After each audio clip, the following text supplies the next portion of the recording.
Hi, this is James Dewdra, co-founder at EcoTouch, and I'm here today to talk to you about how to properly clean and dress your tires. Now there's a few products you're going to want to assemble before getting started with the process. First is EcoTouch Wheel Cleaner. We'll use this to clean the rubber and also the wheel itself. It's safe for both surfaces. EcoTouch Tire Shine. We'll use this to add a bit of gloss back onto the rubber after everything's been cleaned. A medium to stiff scrub brush, we'll use this on both surfaces. If you have high-end wheels that may be a little bit softer, opt for a softer brush, obviously. And lastly is a microfiber cloth. Okay, so to get started, what you need to do, take your wheel cleaner, shake it up to activate the formula, make sure it's on foam. And then you want to liberally apply the formula. We're going to do both the wheels and the tires. So we're going to let it set for around 30 seconds or so, let the formula actively work on the brake dust and any of the contaminants that may be in the rubber. What you're going to want to do next is take your scrub brush and start to agitate the formula.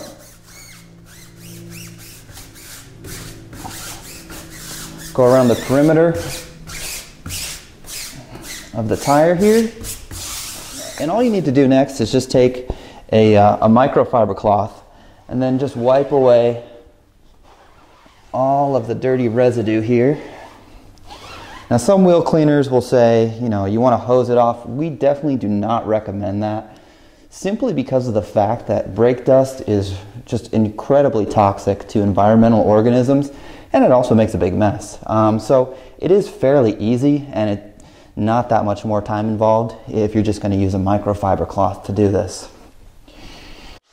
The next thing we want to do is actually wait for the tire to dry completely.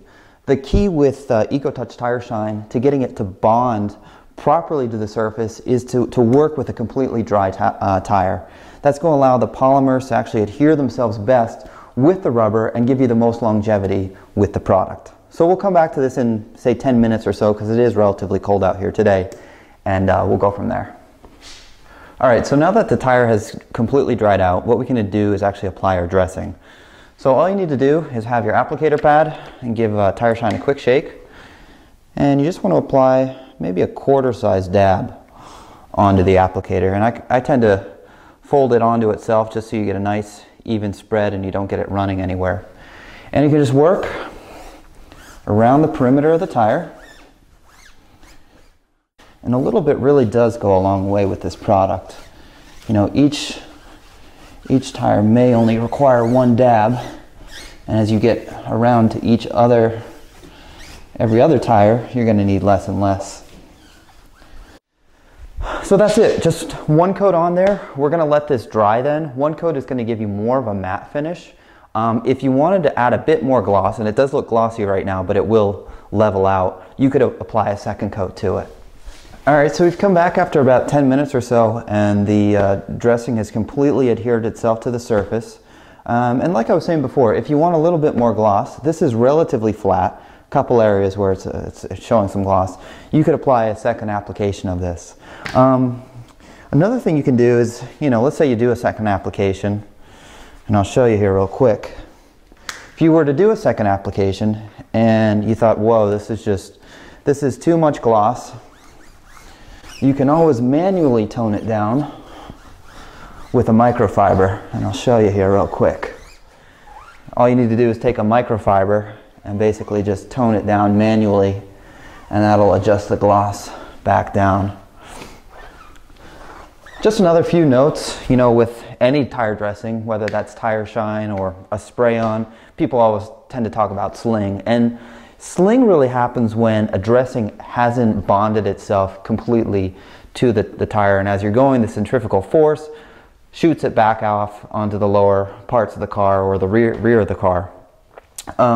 One of the causes of this is if you get any little drips in these crevices here, you're going to want to take care of those first. You could either do that with a microfiber, just taking a little small edge of it and working your way in there, or some other tool. Otherwise, if you don't take care of it, there's just going to be too much dressing and it won't adhere itself and it'll fly off. You know, the nice thing about Tire Shine is that you actually control how much is going onto the tire. That's why I love using an applicator versus a spray, because with the spray, you know, you're going to consequently get some of that dripping underneath the wheel there. So that's about it. If you guys have any other questions, feel free to leave them in the comments below or email us directly, info@ecotouch.net. And thanks so much for watching.